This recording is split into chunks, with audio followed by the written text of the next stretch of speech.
You look beautiful with the lights on your face. Even when I'm soaking wet? ထိုင်းရောက်မြန်မာလူငယ်မင်းခန့်နဲ့ထိုင်းမလေးနံပါတို့ရဲ့အချစ်ဇလန်းကအချိန်ကြာလာတာနဲ့အမျှပိုပြီးနှွေးထွေးလာခဲ့တယ်။အရင်က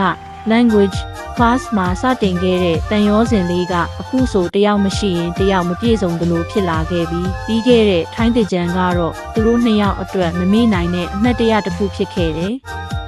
Bangkok ညာလန်းတွေထဲမှာတကြံတချင်းတန်တွေလူငယ်တွေရဲ့ရေတံတွေပြန့်နှံ့နေခဲ့တယ်။ရေဆိုနေတဲ့လမ်းမတွေပေါ်မှာမင်းခန့်နဲ့နံပါတို့လက်တွဲပြီးရှောက်နေကြတယ်။နံပါကအခုဆိုမြန်မာစကားတော်တော်ပြောတတ်နေပြီးအဲ့ဒါကမင်းခန့်ကြောင့်ပဲ။ညာတိုင်း video call ပြောရင်းမင်းခန့်ကမြန်မာစာတွေမြန်မာတချင်းတွေသင်ပေးခဲ့တာ။ဒီနေ့မှာတော့နံပါကကြွရကင်ပြီးမြန်မာတချင်းတပုတ်ဖြည်းဖြည်းဆိုပြလိုက်တယ်အချစ်ဆိုတာနားလည်မှုတစ်ခုပဲနံပါရဲ့အတန်လေးကိုကြားတော့မင်းခန့်အံ့ဩပြီးတိတ်တိတ်လေးပြုံးမိသွားတယ်မင်းမြန်မာတချင်းတောင်ဆိုတက်နေပြီလား Let me sing this for နံ you. ပါကရေပြီးပြန်ပြောတယ်မင်းကြိုက်တာတွေကိုငါလည်းသိကျင်တာပေါ့အဲ့ဒီနေ့ကစပြီးသူတို့နှစ်ယောက် music bar လေးတွေမှာအတူတချင်းဆိုဖြစ်လာကြတယ်။မင်းခန့်ကကိုယ်တိုင်ရေးထားတဲ့မြန်မာတချင်းတွေဆိုတဲ့နံပါက harmonize လိုက်ဆိုပေးတယ်။သူတို့နှစ်ယောက်တယောက်မျက်နှာတယောက်ကြည့်ပြီးခံစားချက်ပြည့်နဲ့တီးဆိုနေတဲ့ပုံကိုကြည့်ပြီးထိုင်းရောက်မြန်မာတွေရောထိုင်းလူမျိုးတွေရောအရန်သဘောကျကြတယ်။တချို့ညတွေဆို audience တွေက encore Let me sing this for you. လို့တောင်អော်ကြတယ်မင်းခန့်ဘဝမှာအရင်ကမတွေးဘူးတဲ့ပျော်ရွှင်မှုမျိုးတွေရလာခဲ့တယ်ဒါပေမဲ့ဒီနေ့မှာတော့မင်းခန့်အလုပ်ကပြန်လာတဲ့အချိန်မိုးကြီးကြီးမိသွားတယ်ညရောက်တော့ဖျားတက်ပြီးတကိုယ်လုံးကြိုက်ခဲလာခဲ့တယ်အဲ့ဒီအချိန်မှာနံပါကစိုးရိမ်တဲ့မျက်နှာနဲ့အပြေးရောက်လာတယ်မင်းအရန်ပူနေတယ်နံပါကသူ့လက်ကိုကင်ပြီးဆေးကန်းကိုချက်ချင်းလိုက်ပို့ပေးခဲ့တယ်ဆေးကန်းကပြန်လာပြီးနောက်နံပါကမင်းခန့်ဘေးမှာပဲထိုင်နေခဲ့တယ်ဆေးတိုက်ပေးတယ်ရေနွေးပူပူလေးလုပ်ပေးတယ်ညလုံးပေါက်မအိပ်ပဲပြုစုပေးနေခဲ့တယ်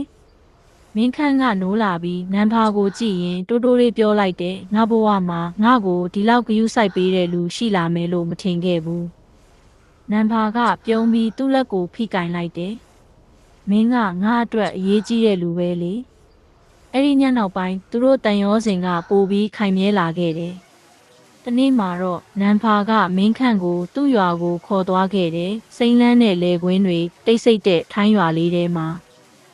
နံပါရဲ့မိဘတွေကမင်းခန့်ကိုနှွေးနှွေးထွေးထွေးကြိုဆိုခဲ့တယ်။နံပါရဲ့အဖေကမင်းခန့်ပခုံးကိုပုတ်ပြီးပြောတယ်။နံပါကမင်းအကြောင်းအမြဲပြောတယ်။မင်းကလူကောင်းလေးတဲ့အဲစကားကြတော့မင်းခန့်ရင်နဲ့နှွေးသွားတယ်။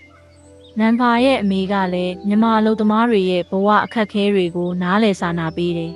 ။နိုင်ငံခြားမှာလာအလုပ်လုပ်ရတာမလွယ်ဘူး။အဲ့လိုပြောပြီးမင်းခန့်ကိုသားတစ်ယောက်လိုဆက်ဆံပေးခဲ့တယ်။မင်းခန့်ကလည်းရိုးရိုးသေးသေးကြော့ပြီးကျေးဇူးတင်ခဲ့တယ်။အဲ့ဒီအကြောင်းတွေကိုမြန်မာကအဖေအမေကိုဗီဒီယိုခေါ်နဲ့ပြောပြလိုက်တော့ဦးမောင်မောင်နဲ့ဒေါ်ခိုင်တို့မျက်နှာပေါ်မှာစိတ်ချမ်းသာတဲ့အပြုံးတွေပေါ်လာတယ်။ Mintu myar kon သား la. ပြော်နေတာမြင်ရရင်အဖေနဲ့အမေကျေနပ်တယ် Mintu myar kon ဒေါ် la. ခိုင်ကပြုံးပြီးပြောတယ်နံဖာလေးကသဘောကောင်းတဲ့ကလေး Mintu ပဲ myar kon la. Nanfa, we miss အဲ့ဒီ you အ both ချိန် so မှာ much. အပျော်ဆုံးကတော့မင်းခန့်ရဲ့ညီမလေးတော်တာ Nanfa, we miss you both ငါ so တော့ much. ထိုင်းမမနဲ့ Next မျိုး month, တော်တော့ promise. မယ် Mintu myar kon la. Nanfa, ဆို we ပြီး miss က you လေး both လို so ခုန်ပေါက် much. ပျော်နေခဲ့ Next တယ် month, ဗီဒီယို promise. ခေါ် screen တစ်ဖက်စီမှာ Nanfa, we miss you both so ရေ much. တံတွေနဲ့ Next ပြည့်နေ month, ခဲ့တယ် promise. မင်းခန့်ကတော့ Nanfa, we screen miss ကို you ကြည့် both ရင် so တိတ် much. တိတ်လေးစဉ်းစား Next နေ month, မိတယ် promise. တစ်ချိန်ကနိုင်ငံခြားကိုတူလာခဲ့တာမိသားစုအတွက်ပတ်စံရှာဖို့ပဲဒါပေမဲ့အခုတော့သူရှာတွေးခဲ့တာကအချစ်နှွေးထွေးမှုနဲ့မိသားစုအသစ်တစ်ခုဖြစ်နေခဲ့ပြီး